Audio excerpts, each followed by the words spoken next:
Hey guys, Dr. Sean here again this morning. We're going to talk about sweeteners and sugars, artificial sweeteners. I was asked this question on Facebook a little while back, and there's like, Doc, what do you think about all these things?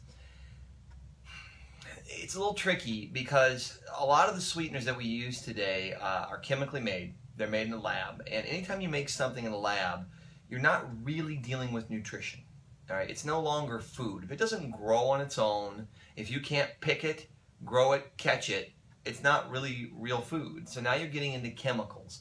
And the problem when you get into chemicals, you start running the problems that you see with medications, is that there's interactions with body physiology. Now, the two main ones you see today, sucralose, which is sucrose, a sugar that they have chlorinated. They added a bunch of chlorine to it, they knocked some hydrogen molecules off of it, and they produced a product called Splenda. Now, the problem with that is that chlorine itself is not really fit for human consumption. We chlorinate water to keep it clean, and we do little things like that, but as a rule of thumb, it's very, very, very difficult for the body to deal with. It displaces iodine. That's one of the big things that chlorine does. It works the same way as fluoride. It knocks iodine out of the way, and so now you get hormonal imbalances and dysfunction. With the Splenda as a product, we've seen all kinds of things starting to show up health-wise from it. Everything from digestive disorders to blood sugar swings, things of that nature. So it in itself is not a real great product to be using.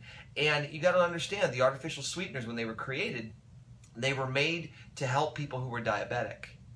The problem is that now that we've done some research, see, all of these sweeteners come to market with very, very little research done to validate them. They just dump them into the population and see what happens. They did the exact same thing with tobacco, right? There wasn't really a whole lot of research other than by the company, and here we are years later, and what do we know about tobacco?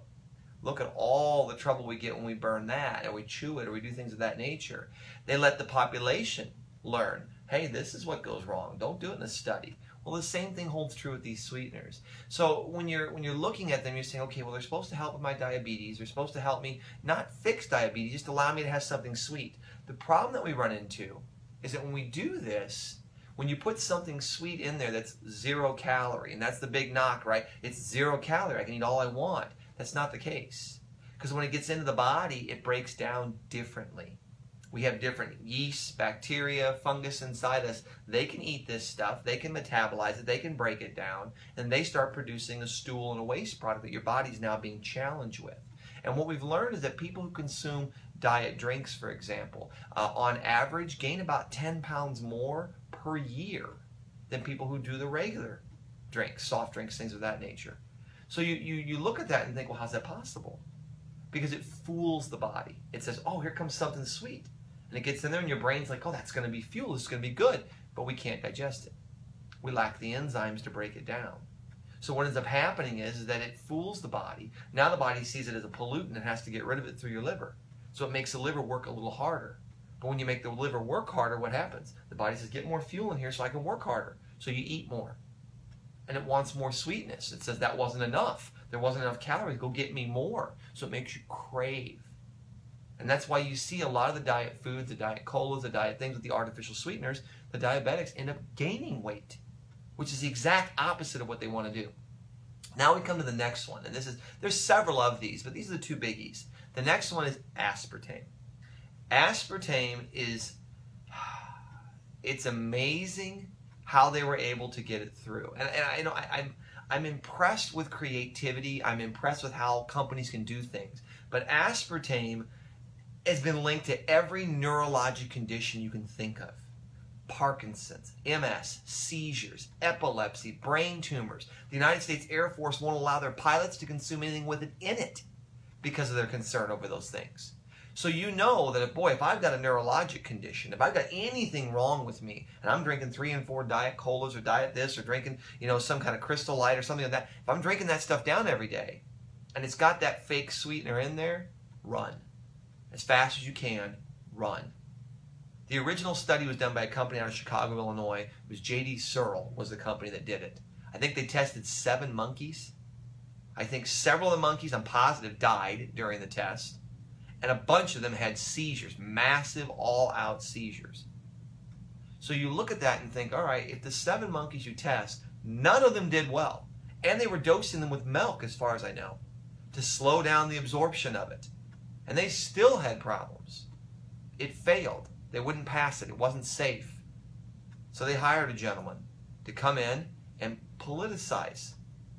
He told them, forget the science. We don't need to worry about that. Let's make it a political thing. And so they started working that angle. And as they did, all of a sudden, now we have NutraSweet in everything. So you're always better going back to the kind of golden rule. Mother Nature probably knows best.